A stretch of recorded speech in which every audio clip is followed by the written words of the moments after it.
뒤에서 이렇게 이제 우리 군정 형제들 나와서 찬양하는 거, 또 우리 남수단 형제들 앞에 나와서 찬양하는 거 이렇게 보면서 하나님은 참 총체적으로 역사하신다. 총체적으로.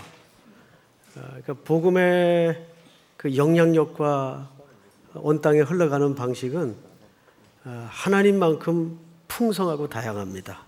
그래서 우리가 일정한 틀에 갇혀 있으면 안 되고 가장 중요한 원리, 예수 그리스도께서 영광의 보좌를 내려놓으시고 이 땅에 오셔서 죄인의 몸을 입으시고 우리를 이해하시고 우리의 문화권, 언어, 우리의 내용 속으로 들어오셔서 기꺼이 우리의 약함을 직접 겪으시고 눈물로 우리의 연약함을 통곡으로 기도하시던 그 주님 때문에 인류가 길이 생겼고 예수를 소망 삼아 우리가 오늘 교회라는 공동체를 한 몸으로 이루고 있는 겁니다. 그런 의미에서 참 하나님은 이중적이에요. 총체적이면서도 그리스도라는 한 분으로 모든 인류를 묶으시는 겁니다. 그래서 예수에게로 온 인류가 무릎 꿇어 왕 되신 우리 주님만 찬양할 수 있도록 우리 삼일교회는 아프리카든 또 우리 미정도 종족이든 주님이 원하시고 가라 하신 곳이면 기꺼이 순종해서 갈 수 있는 준비를 열심히 하십시다. 그렇다고 설교를 생략할 수는 없고 이제 오늘 우리는 또 가야 될 이 설교의 본문이 있기 때문에 고린도후서 4장을 열면서 말씀을 좀 보도록 하겠습니다. 여러분 저는 오래전에 축구 시합을 하는 현장에 그냥 끌려간 적이 있어요. 40대 초반 때인데, 근데 저는 축구를 잘 못하니까 이렇게 보는 건 참 좋아했고 즐거워했는데 사람이 모자라니까 갑자기 저한테 휘슬을 줄더니 심판을 보라는 거예요. 아무 규칙도 잘 모르는데. 그래서 제가 그때 처음 거절을 하면서 부탁했던 이야기가 나는 옵사이드도 모릅니다 그랬어요. 우리 자매들도 옵사이드 개념을 잘 모를 거예요. 이 옵사이드가 의외로 보는 게 까다롭습니다. 나는 옵사이드도 볼 줄 모릅니다. 그런 얘기를 했어요. 그랬더니 그 얘기를 딱 듣더니 이거 진짜 무식한 사람이구나 축구에 대해서. 그러고 휘슬을 도로 가져가더라고요. 이런 사람이 심판을 받다가는 축구 싸움 나고 난리 나겠다. 그리고 나서 얼마 전에 축구를 잘한다는 아주 유명한 교회가 있습니다. 유명한 교회가 있어요. 그 교회와 도전이 들어왔어요. 우리 교회. 우리 교회는 사실 족구를 하지 축구를 하는 교회는 아닙니다. 축구를 그래서 1년에 어쩌다가 한 2번 할까? 그 정도밖에 축구를 실제 안 해요. 또 우리 목회자들이. 그리고 축구를 하면은 또 막 성질들이 폭발을 해가지고 목사들인데도 험해져요. 막 이렇게 나오고. 그래서 그 축구는 하지 마. 내가 또 다치기도 하고 잘 다쳐 부딪히니까. 근데 이제 도전이 들어왔어요. 그래서 그러면 하자. 그래가지고 이제 저 낙성대 밑에 인조잔디 위에서 이제 축구를 했습니다. 간단하게 이제 3대1로 이겼어요. 우리 교역자들이. 축구를 안 하는 분들입니다. 근데 그 사람들은 축구를 매주 하는 분들이에요. 매주. 이걸 이제 좀 강조를 해야 또 이제 극적이기 때문에. 그러다가 제가 이렇게 옵사이드를 어떻게 하나 이렇게 유심히 지켜보게 되었습니다. 근데도 잘 모르겠어요. 그래서 얼마 전에 제자들이 모인 자리가 있었어요. 지난 월요일 날이군요. 그래서 거기에 밥만 먹고 축구만 하는 이상한 교역자가 한 분 계세요. 그래서 물어봤죠. 야, 이쪽에서 볼을 차는데 어떻게 이쪽에 있는 라인을 볼 수가 있냐. 이건 시각적으로 눈이 이렇게 양쪽으로 돌아가기 전에는 어려운 건데. 그랬더니 목사님 그건 모르세요? 나 모르지. 그랬더니 요즘은 축구장에 이 마이크 시스템이 워낙 잘 돼 있어서 꼭 볼 차는 쪽을 보지 않아도 딱 차면 뭐가 들릴까요? 그 심판들이 끼고 있는 음향기기로 볼 차는 음향이 딱 들어오는 거예요. 그러니까 심판은 어디만 보면 돼요? 라인만 보면 돼요. 그러니까 구태여 이 선수가 볼을 언제 차는가 그거를 이렇게 볼 수도 없고, 그렇죠?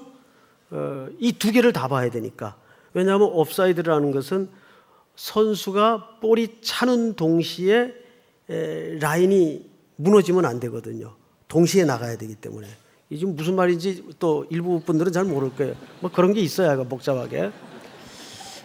그러니까 이 친구가 그 얘기를 하더라고요. 이 볼을 딱 차는 순간에 음향기기로 소리가 들린답니다. 그러면 볼을 때렸구나. 그럼 눈은 어디가? 눈은 라인만 보면 되는 거예요. 그런 방법이 있었구나 하면서 제가 깊이 느꼈던 게 뭐냐면 우리가 교회 한 구성원으로서 하나님의 일을 각 터에서 맡겨져서 합니다. 그러면 사실 담임 목사 입장에서는 눈이 100개가 아니고 2개밖에 없어요. 다 안 들어와요. 게다가 우리 교회처럼 이렇게 좀 규모가 있는 교회는 이제 사역도 총체적이 되니까 다양해지겠죠? 군성교도 해야 되고 매달 갈 겁니다. 예. 군성교도 해야 되고 또 농어촌 선교도 해야 되고 교회 학교도 키워내야 되고 교육시설도 갖춰야 되고 뭐 이제 부서만 해도 어마어마하게 많아지잖아요. 근데 이게 이제 눈에 들어오면 얼마나 좋겠어요. 그러면 조금 더 종합적일 수 있겠죠. 근데 그럴 수 없단 말이에요. 그럴 때는 어떻게 할까? 그 옵사이드 판정하는 방식처럼 소리를 듣는 거예요. 딱 차면 선수가 볼 찼구나. 그러면 아군 선수가 그 순간 라인을 넘느냐 안 넘냐 요것만 보면 되는 거예요. 이렇듯이 우리가 신앙생활 하는 데에도 몇 가지 원리가 있더라고요. 자꾸 운동 얘기를 해서 죄송한데 요즘 프리미어 리그에 아주 재미있는 볼거리가 하나 있어요. 세계 축구 시장 가운데 가장 큰 시장이 영국 프리미어 리그죠. 그 다음에 두 번째가 분데스리가. 그 다음에 프리미어 리그보다 더 흥미로운 데가 군데스리가라고 있습니다. 군데스리가. 그 프리미어 리그는 세계 난다긴다는 축구 선수들이 들어와서 뛰어도 도태되는 치열한 전쟁터 같은 현장이에요. 거기에서 이제 우리나라 박지성 선수가 7시즌을 감당해냈다는 것은 보통 어마어마한 일이 아닙니다. 자, 그런데 거기에 요즘 볼거리가 뭐냐 하면 항상 20개 팀이 이제 일부로 남아 있으면 매 리그 경기를 해서 제일 하위 18, 19, 20 세 팀이 2부로 떨어져요. 그런데 금년에 2부에서 새로 올라온 레스터 시티라는 팀이 있습니다. 이 팀이 지금 중반부터 스물 차고 올라오더니 리그가 거의 지금 끝나가는 시즌이에요. 한 경기가 3개 남았나요? 그럼 이제 시즌이 끝납니다. 근데 영국 사람들이 축구를 좋아하는 것 중에서도 가장 비중 있게 생각하는 게 리그 우승입니다. 근데 지금 거의 95% 리그 우승 확정이 돼 있어요. 이제 한 경기만 승리를 하면 자력 우승이 되는데 남아있는 대진 운도 좋아서 그렇게 센 팀하고 대진이 아니에요. 이 팀이 2부에서 올라온 팀이에요. 그래서 모든 축구계나 또 저널리스트들이 이 신기한 팀에 대해서 칼럼을 써내고 분석을 쏟아내기 시작한 겁니다. 그 중에서 제일 눈에 들어오는 분석이 뭐냐 하면 축구라는 게 항상 시대의 흐름이 있어요. 뭐 점유율 축구를 한다든지 또 뭐 예를 들면 올코트 프레싱, 농구용으로 얘기하면 이런 축구를 한다든지 시대마다 우승한 국가가 구사했던 그 작전대로 트렌드가 늘 변하게 돼 있습니다. 그런데 이 레스터 시티라는 2부에서 올라온 이제 막 1부 리그 우승을 목전에 둔 이 팀은 선수 전체 베스트 11 몸값을 합해도 우리나라 손흥민 선수 몸값만 못해요. 한 6억 원 차이가 나요. 그러니까 선수 구성들이 어떻게 돼 있는지 대충 알겠죠. 이렇게 전체 합해봐야 손흥민 선수 몸값 정도밖에는 견줄 수가 없는 겁니다. 그런 선수 구성원으로 지금 우승을 목전에 두고 있어요. 그럼 감독은 어떤 사람이냐? 땜빵 전문 감독이래요. 별명이. 그만큼 B급, 구성원의 B급 지도자입니다. 그런데 이 팀들이 무섭게 지키고 있던 원칙 하나가 뭐냐 하면 두 가지입니다. 두 가지. 첫째는 혀에 단내가 나는 훈련. 혀에 단내가 나는 훈련. 그리고 두 번째가 일관된 축구의 고전 기술. 시대의 흐름을 따르는 것이 아니라 축구 본연이 갖고 있는 고전적 기술이 있다는 거예요.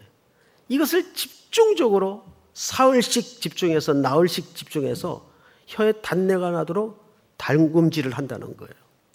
그래서 그 기사를 유심히 보면서 이제 스크랩을 좀 해놨습니다. 오늘 참 마침 우리 군인 형제들이 와서 또 우리 교회 흐뭇한 모습을 나누었는데, 군인들로 말하면 군인의 생명은 뭐겠어요?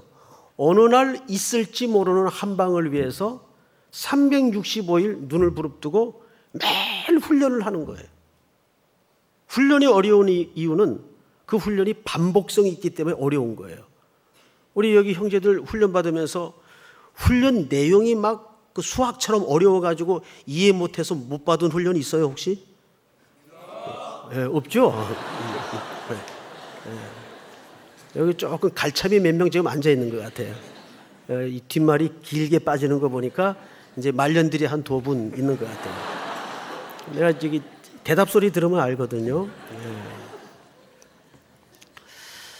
저는 우리 그 3.1교회가 청년이 많지만 이 저녁 시간을 굉장히 사랑합니다. 정말 이 저녁 시간은 우리 청년들 시기에 영적인 싸움을 자기 스스로 걸지 않으면 이 시간에 여기 앉아 있을 수가 없는 시간대입니다. 그렇죠, 여러분? 맞습니다. 내일 출근해야 되잖아요. 내일 늦게까지. 또 오늘 일찍부터 나와서 3.1교회가 오죽도 봉사가 많고 일이 많습니까? 또 놀러도 가야 되고.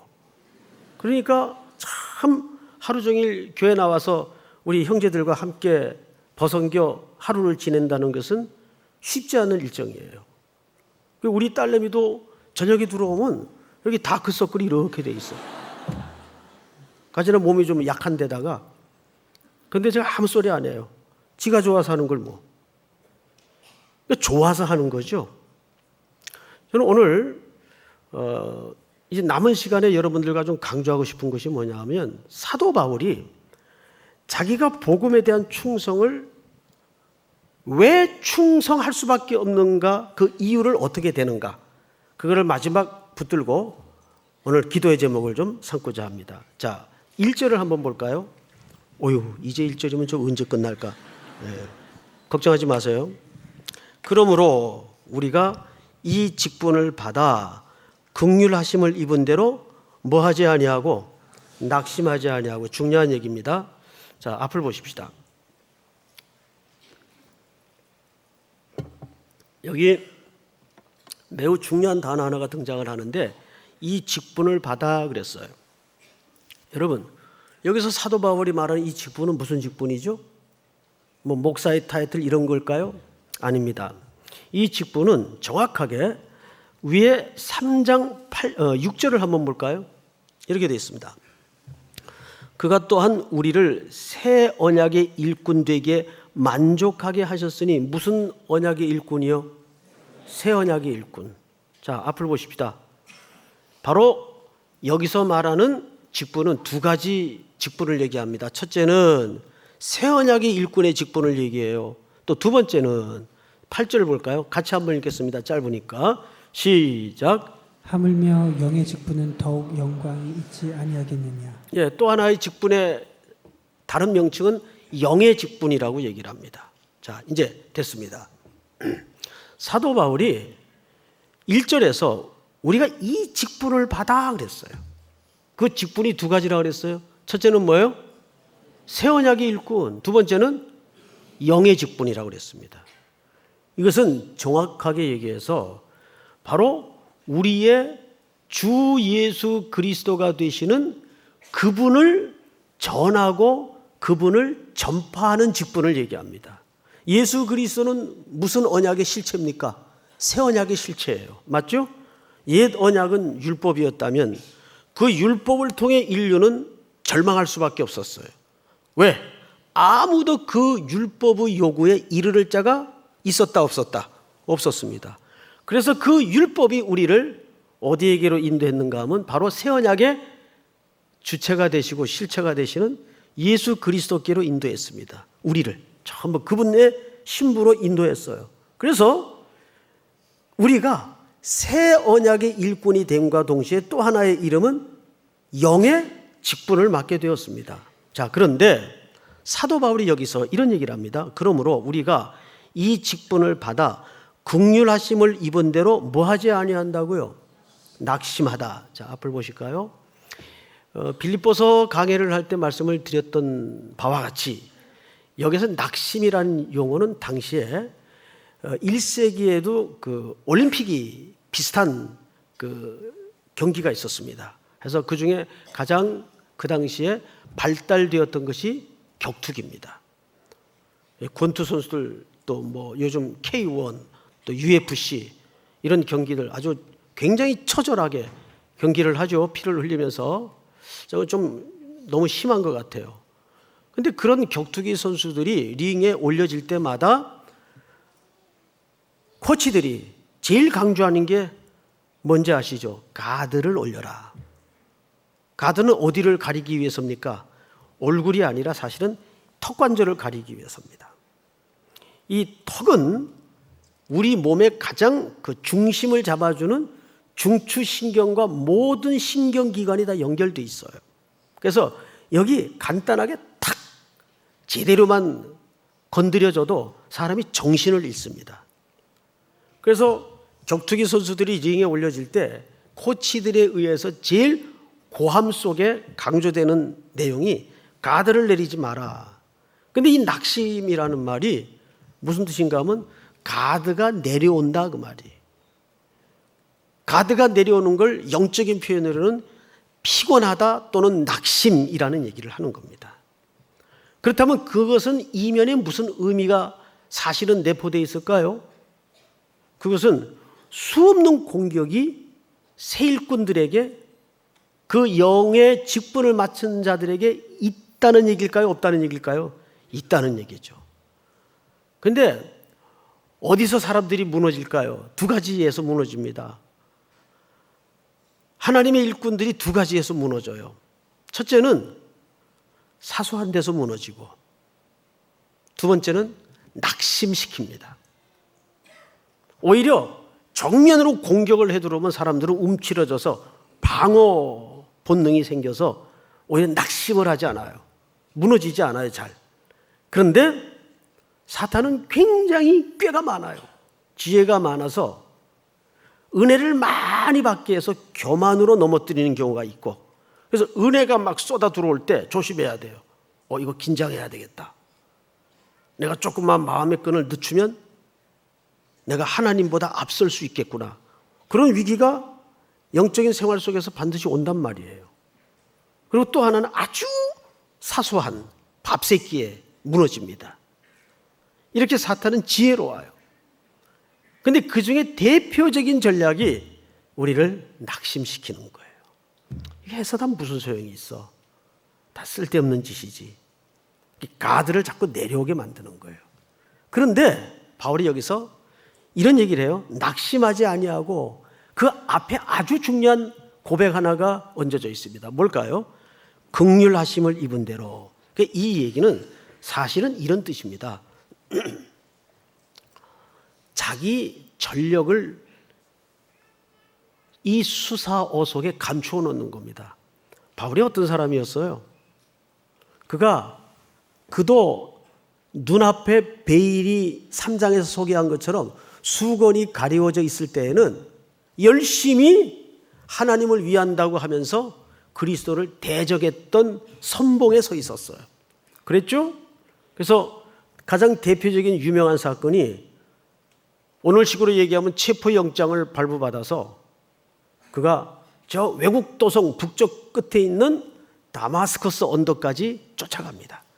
예수 믿는 사람들을 체포하기 위해서 열심히 쫓아가다가 그 다메섹 언덕에서 부활의 주님을 뵙게 돼요.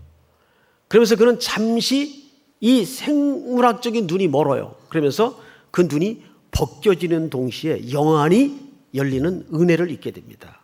그때서야 비로소 그가 내가 무슨 짓을 했지? 이렇게 된 거예요. 내가 지금까지 무슨 짓을 했지? 그러면서 그 다메섹 언덕에서 구약의 메시아와 신약의 예수가 바울의 의식 속에서 관통되는 만남이 이루어져요. 오마나 세상에. 그 예언자들에 의해 예언되었던 그 메시아가 바로 내가 핍박하던 이 예수님이셨구나. 지금까지는 사울은 이걸 따로 알고 있었어요. 야, 어떻게 이 시골에서 올라온 무지랭이 같은 사람이 우리가 기대하던 백마를 타고 철장의 권세를 가지고 오는 메시아일 수 있느냐? 저 사람은 아니다 해서 그 무리들을, 추종자들을 극렬하게 핍박을 했고 잡아 죽였고 다메섹까지 쫓아가서 체포하려는 열심을 드러냈어요. 그런데 이 다메섹 도상에서 바로 그 구약의 메시아와 신약의 예수가 사울이라고 불리웠던 바울의 의식 속에서 관통되는 경이로움이 이루어진 겁니다. 만남이 이루어진 겁니다. 여기서 거꾸로 줘요. 그러면서 그는 자기가 지난날 저질렀던 하나님 앞에 무도한 악행에 대해서 잘 알고 있어요. 그리고는 다 버리죠. 다 배설물로 여겨버립니다. 그리고는 이렇게 얘기합니다. 긍휼함을 입은 존재다. 이것이 사도 바울이 낙심하지 않을 수 있었던 중요한 기초입니다. 왜 그게 기초가 되었을까요? 자기가 두 가지입니다. 결국 첫째는 얼마나 긍휼함을 입은 존재이며 그럼에도 불구하고 하나님이 내게 이 예수를 증거하라는 복음의 사역을, 영의 직분을 맡긴 이 직분이 얼마나 내 인생뿐만 아니라 전 우주와 인류를 통틀어 영광스러운 직분인가를 특권으로 이해하고 있는 겁니다. 이야, 이 특권은 누구도 견줄 수 없다. 나만한 특권을 누리는 사람이라면 나와보라 그래라. 이렇게 된 거예요. 그러니까 아무리 세상이 덤벼들어서 육체의 연약함과 환경의 공고함이 그를 압축기로 찍어서 짓누르려 할지라도 싱글싱글 웃는 겁니다. 그게 날 무너뜨리지 못한다. 난 죽이면 죽는다. 이런 사람 앞에 무슨 위협이 구실을 하겠습니까? 그 얘기예요. 이 사람은 절대 낙심시킬 수가 없어요. 지금 이 이야기를 들으면서 여러분들이 그런 표정을 하고 계시면 안 돼요. 응? 우리 너무 영적으로 업다운이 심하잖아요. 뭐 조금만 하면 팍 떨고 어떡해.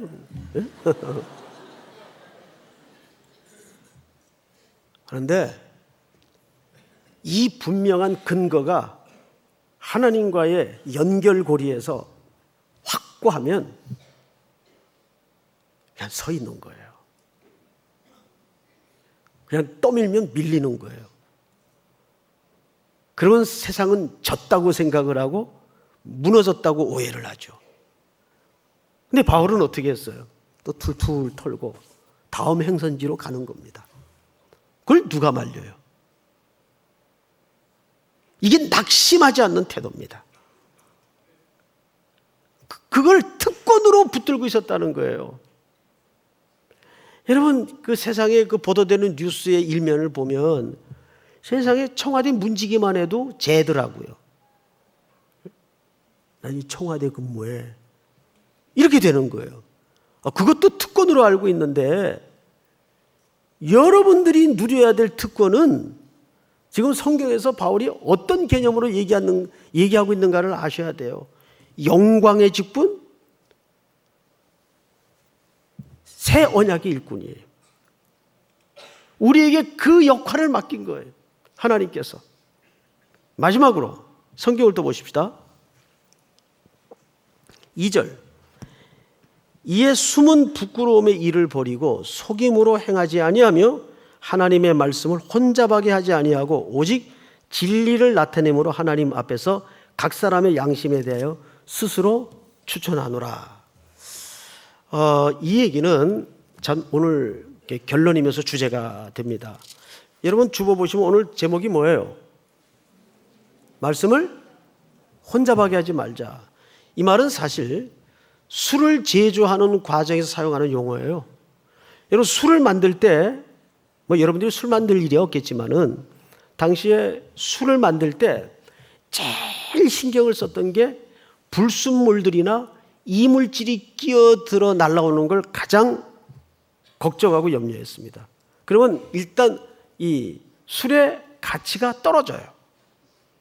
그때부터는 온전한 술이 안 되는 겁니다. 조그만 부스러기 하나가 날아들어도 이물질이 끼어들어서 그건 불순물이 되는 거예요.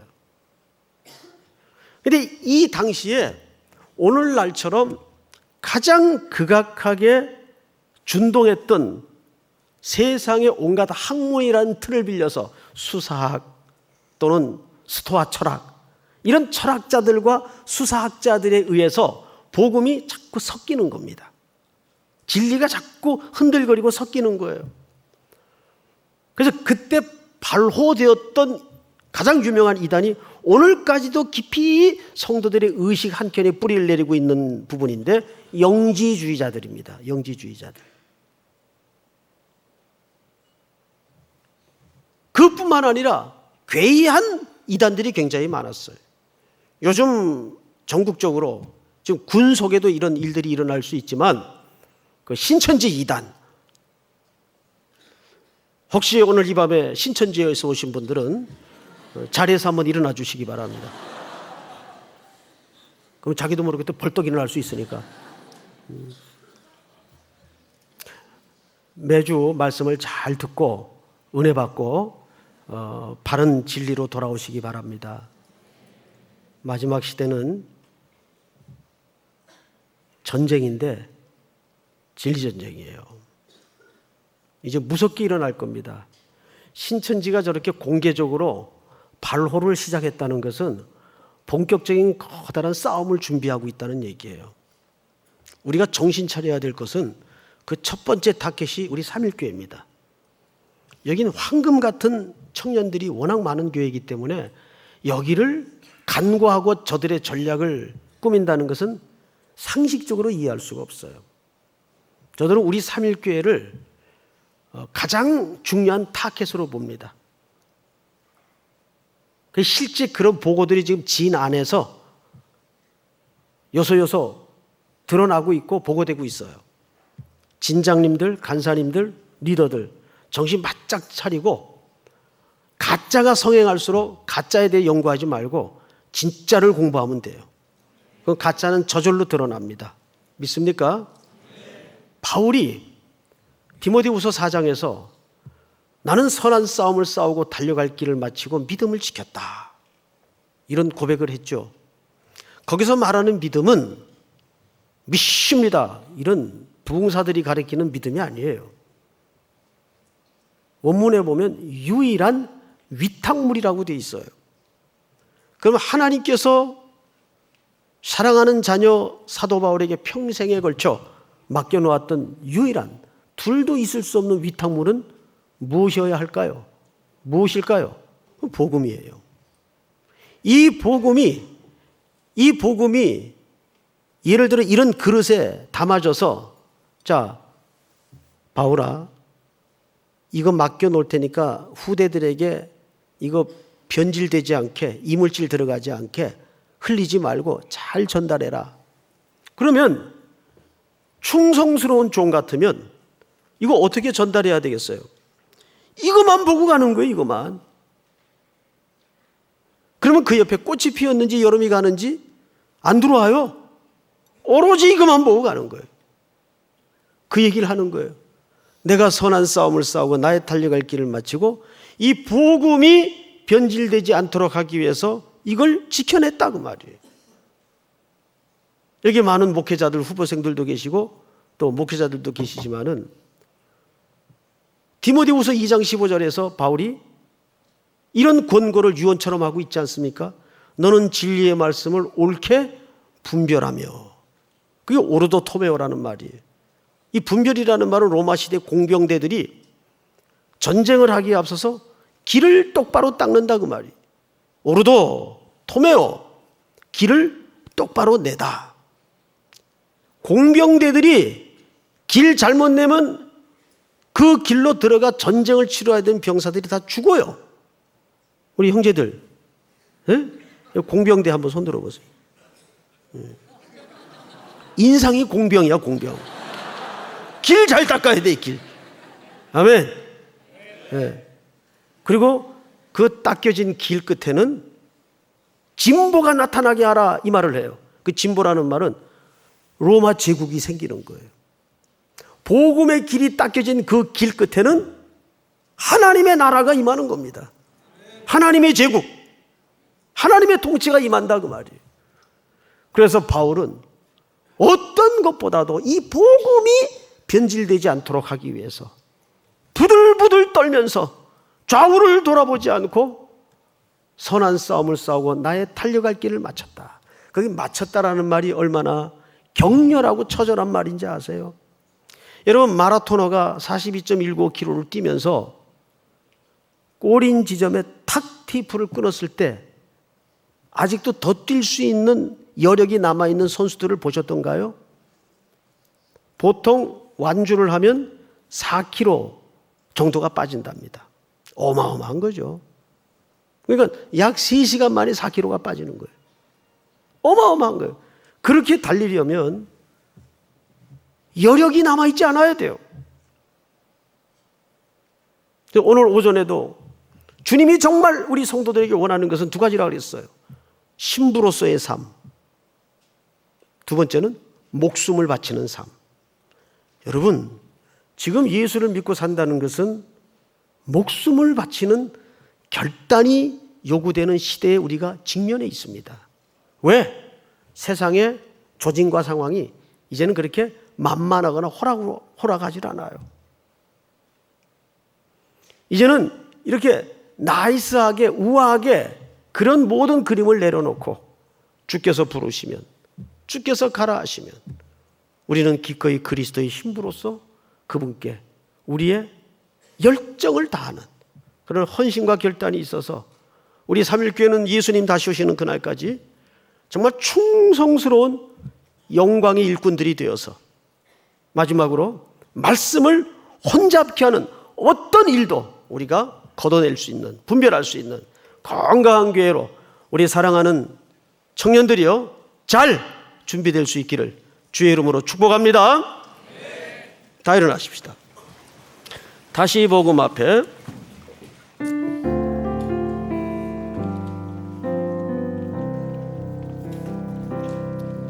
많은 이들이 하고 많은 이들 노래는 하지마조차 가지 않는 길 두려운 생각보다 많이 힘들고 험한 길보다 그저 말로만 가면 위해 점점 멀어져만 가네. 내게 생명 주셨던 그 길 점점 이용하려 하네. 내게 사랑 주었던 그 길 다시 복음 앞에 내 영혼 선해. 주님 만난 그때 나다시 돌아가 주님께 예배 드리며 다시 십자가의 길 다시 복음 앞에 내 영혼 선해. 다시 복음 앞에 내 영혼 선해. 주님 만나 그때 나 다시 돌아가 주님께 예배 드리며 다시 십자가의 길 걸으리. 우리 서신체로 한번 기도합시다. 5월을 우리가 이렇게 시작하게 됨을 너무나 감사합니다. 5월 첫날 저녁 시간까지 주님 앞에 온전히 드리게 하심을 감사합니다. 주신 말씀처럼 이 한 달 내내 그리스도의 보혈의 공로를 입은 신부로 살게 하시고 우리의 생명을 드리는 삶의 헌신과 결단이 있도록 도우시며 우리가 새 언약의 일꾼으로 직분을 받았사오니 이 직분을 사명 감당하기까지 복음을 혼잡하지 않는 복음의 일꾼으로 세워지게 하여 주시옵소서. 우리 특별히 남수단에서 온 형제들과 우리 5기갑 여단에서 우리 교회를 방문한 이 형제들을 위해서 또 군선교 가장 피 끓는 나이에 어쩌면 가장 힘들고 외로운 시간을 조국에 바치고 있습니다. 그러나 더 크게 하나님의 나라를 위해서 그 시간을 감당할 수 있도록 도와달라고 60만 우리 아들들을 위해서 주여 한번 부른 다음에 소리내어 동성으로 기도합니다. 주여. 하나님 은혜를 감사합니다. 오늘 우리에게 귀한 말씀을 주시고 하나님 앞에 엎드리게 하시고 예수의 보배로운 피로 서게 하신 것을